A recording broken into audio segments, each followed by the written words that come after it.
So, what's new in the zoo? What is it about zoos that just scream blunder? I guess because they're like, unnatural. So we have, for starters, this situation at the Cairo Zoo, whereas one of the visitors pointed out the zebra enclosure had an animal in it with extremely large ears. Yep, it looks like a donkey that's been spray painted. Nice stripes. Donkeys, of course, have totally different features. Zebras, you may know, have black mouth parts. That is not, I'm afraid, a zebra. But what about this even better story from an aquarium in Texas? Now, aquariums, of course, are underwater zoos. A bunch of thieves picked up, stole, and walked out a shark in a baby stroller. What? So can you imagine, like, the security guard at the exit? My, what a lovely child that is. What's its name? Fake, fake, fake, fake, fake. What's the world coming to? I must say, I love it. Madame Tussauds in Berlin. Now, that's a zoo, but for famous people. Was unveiling a new wax figure of Ed Sheeran, the British singer, right? But you knew that, right? Yeah. Ed Sheeran, there he is, looking a bit, I don't know, waxy there, our man Ed. So the Berlin Zoo decides they've got to do something to get, a bit of a crowd reaction here. So what do is they hire the world's best Ed Sheeran lookalike to come and, unveil the new exhibit. And the people, as you might imagine, just go absolutely mad. I mean, they were thronging around the car, they were screaming and shouting, taking selfies, filming the whole thing on their cell phones. People, this is a fake Ed Sheeran who has come to unveil a fake Ed Sheeran wax figure.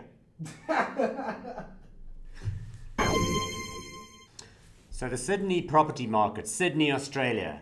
Hot, hot, hot property market in Sydney, Australia.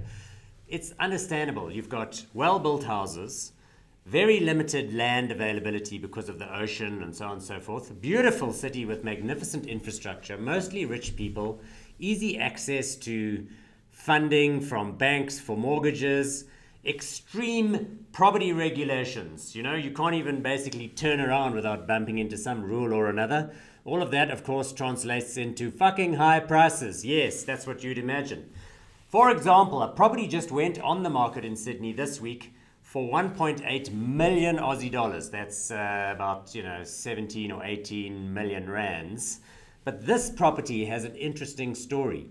Just a few months ago, like May, June this year, it was in the news because it belonged to a guy called Bruce Roberts, no surprise there.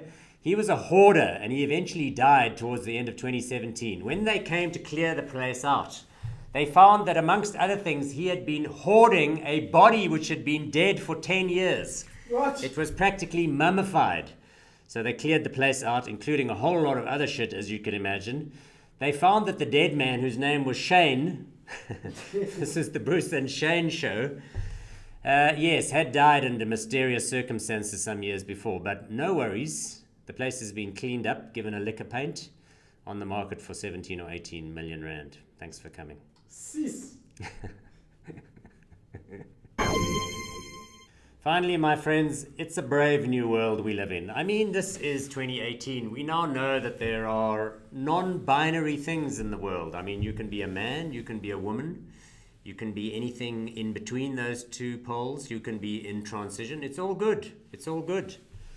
Institutions around the world, however, are having a problem staying up with this trend in new ways of being. For example, the Freemasons in the United Kingdom, which is a male-only organization, has just tweaked its membership rules to say that it's fine to be a woman and to be a Freemason so long as you were a man when you joined. Huh? That's how it works. Like, you can have had a change, but if you were taken, and if you were a woman once, but you're now a man, you can also join. Okay, guys, that's an interesting tweak to the policy. Meanwhile, in Alberta, in Canada, a man has legally changed gender in order to qualify for cheaper car insurance. That's right. Apparently, women get charged lower premiums for the same kind of vehicle because they're inherently safer drivers. So a man went ahead and changed his gender on the population register in order to qualify for the cheaper insurance. Alberta, Canada being one of those states where you don't have to submit proof of genital surgery in order to qualify for a change in gender on the population record. But the clincher in this story was that when asked why he did this, the man said he didn't want to be screwed over anymore.